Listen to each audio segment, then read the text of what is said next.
অনেক ভাগ্য ভালো যে বাপদাদার আমলে সৌদি থেকে বাংলাদেশে পালিয়ে আসছে, তা না হলে এখন আমাদেরকে ধরে কাবাব বানিয়ে খেয়ে ফেলতো।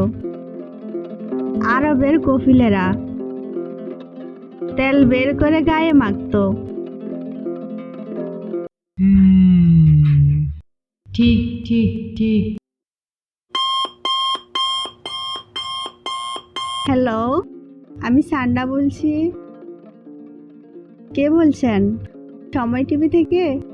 ও আচ্ছা আচ্ছা, ইন্টারভিউ দিতে হবে। সমস্যা নাই। হ্যাঁ হ্যাঁ, ইন্টারভিউ দিব তো। ওকে, বাট একটা কাজ কিন্তু ভালোই হয়েছে।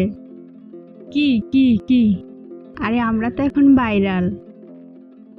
ইউটিউব, ফেসবুক, ইনস্টাগ্রাম সব জায়গাতেই আমরা এখন ভাইরাল।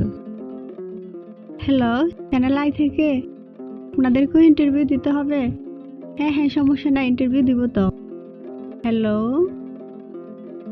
বাংলা টিভি থেকে? ইন্টারভিউ দিতে হবে? দিব তো, সমস্যা নাই। ভাইরাল হয়ে কি যে বিপদে পড়ছি। হ্যালো, আপনাদেরকেও ইন্টারভিউ দিতে হবে? সমস্যা নেই, দিব। ইন্টারভিউ দিতে গেলে যদি আমাদেরকে ধরে নিয়ে যায় বিরিয়ানি খাওয়ার জন্য? তাই তো। না, আর সহ্য করা যাচ্ছে না। এবার একটা ব্যবস্থা করতেই হবে। কি ব্যবস্থা?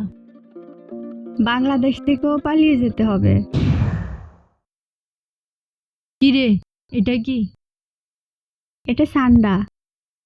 সান্ডা দিয়ে স্পেশাল বিরিয়ানি হবে। এটা চান্ডা? সান্ডাই তো, আমি ধরে এনেছি। চান্ডা তো থাকে মরুভূমিতে, এখানে মরুভূমি কোথায়? তুমি ভালো করে দেখো, এটা সান্ডার মতো। কুমিরও কিন্তু দেখতে চান্ডার মতো। কুমির?